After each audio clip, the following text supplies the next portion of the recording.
Halo, kembali lagi di channel Ngobrolin Investasi. Kali ini gua bakal bahas mengenai cara cepat untuk melihat apakah suatu saham itu sudah terlalu mahal atau belum gitu ya. Atau biasanya sih disebutnya undervalue atau overvalue, tapi ini berbeda perhitungannya seperti yang kita udah bahas kemarin karena untuk menentukan nilai intrinsic value dengan pendekatan Benjamin Graham dan Warren Buffett yang gunakan ya. Jadi kan kita harus melihat si earning per share atau berdasarkan dari cash flow from operation. Sebetulnya untuk lebih detailnya adalah melihat dari cash flow from operation. Cuman kalau kita ingin melihat apakah saham itu undervalue atau tidak, sebetulnya dengan melihat price earning ratio ini atau PER ini, kita bisa melihat apakah saham itu mahal atau murah gitu ya dibandingkan dengan si value perusahaannya itu. Jadi sebetulnya tuh simpel ya. Jadi si PR itu tuh kita bisa lihat sih harganya angkanya tuh berdasarkan apa gitu. Nah, berdasarkan dari si EPS ini. Jadi price per earning per rasio. Jadi price harga sekarang, harga terakhir dibandingkan dengan EPS. EPS ini earning per share, laba per saham dasar ya. Jadi misalnya nah biasanya tuh dihitungnya dia dari net income dibagi per jumlah saham yang beredar seperti yang kita udah bahas sebelum-sebelumnya. Nah, ini gue bikin sih ya. Jadi ini kebenaran kan gue pakai Mirai Asset ya di sekuritasnya. Jadi di sini tuh ada financial statement comparison. Perbandingan si laporan keuangan. Gue menggunakan di tahun 2020 di kuartal keempat karena semuanya udah keluar ya. Karena kalau kuartal 3 kadang ada beberapa bank yang suka terlambat nih gitu ngelaporinnya. Jadi gue melihat nih sebenarnya biasanya tuh kita tuh membandingkan si PR ini tuh berdasarkan si satu sektor, satu industri. Ini kemudian gue kasih contohnya perbankan. Nah, tapi sebenarnya kalau kalian misalnya memang nggak punya ini, kalian bisa nyari sih ya. Di sini ya, kalian tinggal cari aja nih iPod comparison, misalnya stock screener. Nah, kalian bisa ini nih, di data comparison ini. Nah, ini kalian sebenarnya tinggal ketik aja ya. Tuh, tinggal kasih koma nih, misalnya bank, ini kan saham-saham bank ya, yang gua bikinin sesuai yang tadi. Biar lebih cepat sih gitu. Nah, ini tadi sih gua udah cobain ya. Jadi ini kan ada nih muncul yang namanya si PR ini, price earning ratio. Ini juga pasti angkanya mirip-mirip nih dengan yang ada di sini. Last PR. Nah, ini dia angka-angkanya. Nah, sebetulnya tuh kita tinggal membandingkan. Nah, jadi ini semakin tinggi PER ini kesannya akan semakin mahal.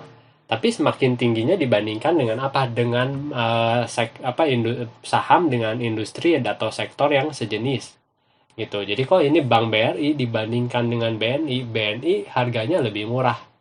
Seperti itu dibandingkan dengan BBRI dan BBCA, di mana PR-nya ini udah cukup tinggi gitu ya.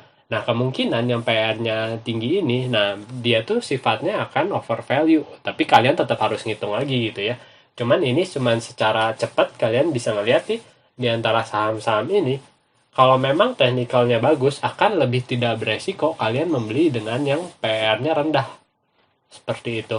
Tapi rendah atau tingginya tergantung ya dari si industri tersebut. Karena memang ada beberapa industri, misalnya kalau kayak kayak consumer goods atau rokok gitu. Kadang memang itu PR-nya udah cukup tinggi seperti itu.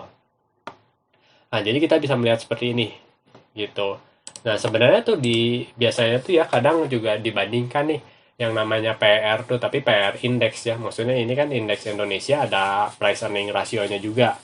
Ada cara perhitungannya juga. Nah, biasanya bisa dibandingkan price earning ratio di Indonesia dibandingkan misalnya dengan yang di Dow Jones atau di Shanghai, di Hong Kong, di Jepang gitu. Nah, itu bisa dibandingkan PR indeksnya tuh seberapa tinggi sih gitu. Karena semakin tinggi si PR-nya bukan berarti semakin mahal ya, tapi maksudnya ya ketika PR itu rendah, masih ada kemungkinan naiknya lebih tinggi ketimbang PR yang sudah tinggi gitu. Karena ketika udah tinggi ya mungkin jauh lebih tinggi, tapi harganya udah sangat-sangat mahal di mana resiko kamu rugi itu juga menjadi lebih besar gitu dibandingkan dengan saham yang PR-nya lebih rendah seperti itu.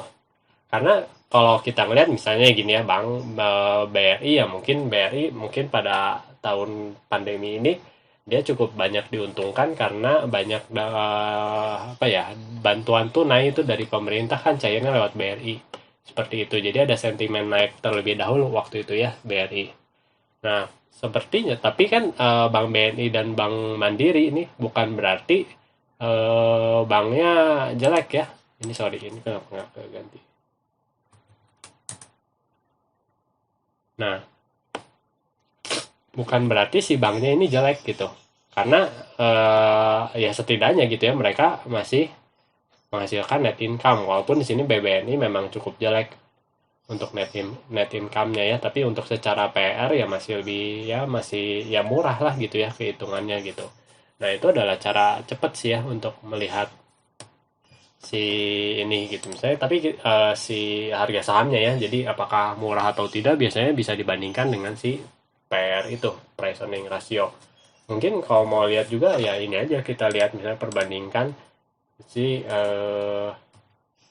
consumer ya, sektornya consumer, misalnya Unilever, ini gudang garam, nah satu lagi apa, misalnya roti aja ya, ini Sari Roti. Nah, di sini tuh bisa dilihat PR. Nah, kadang Unilever ini atau roti ini kan kemarin kita sempat bahas ya Unilever kan. Ternyata Unilever tuh over value-nya ya cukup tinggi gitu. Nah, terbukti dengan si PR ini yang cukup tinggi juga gitu. Jadi kalau pengen tahu sih ya, kan kemarin kita udah sempet ngitung si Unilever berdasarkan si intrinsic value yang dihitung berdasarkan si earning per share yang diproyeksikan di 10 tahun ke depan lalu di present value kan gitu. Nah, ternyata waktu itu juga kan sekarang harganya harganya segitu sedangkan intrinsic value-nya tuh cukup rendah gitu. Makanya di sini kelihatan nih si PR ini dia tinggi gitu. Kayak Sari Roti ini juga sama, dia PR-nya tinggi banget gitu. Berarti sebetulnya bisa dikatakan ya, walaupun tidak sepenuhnya benar, kalau ketika PR-nya tinggi, saham ini kemungkinan besar over value, kemungkinan besar, tapi tidak pasti gitu. Kalian harus tetap hitung lagi gitu. Tuh, sedangkan misalnya untuk perusahaan Indofood atau gudang garam dengan PR segini sebenarnya dia udah cukup cukup apa ya namanya, cukup fair value lah gitu, cukup harga sahamnya tuh cukup cengli lah seperti itu. Nah, jadi itu adalah salah satu cara ya untuk melihat si price earning, apa, melihat saham itu murah atau enggak berdasarkan si price earning ratio. Ini kebenaran IHSG lagi merah ya hari ini, tapi ya memang enggak semuanya sih gitu. Seperti itu. Nah, jadi sekian dulu video kali ini. Semoga bermanfaat. Jangan lupa like atau komen jika ada yang ingin kalian tanyakan, dan yang paling penting tekan tombol subscribe. Sampai bertemu di video selanjutnya. Terima kasih.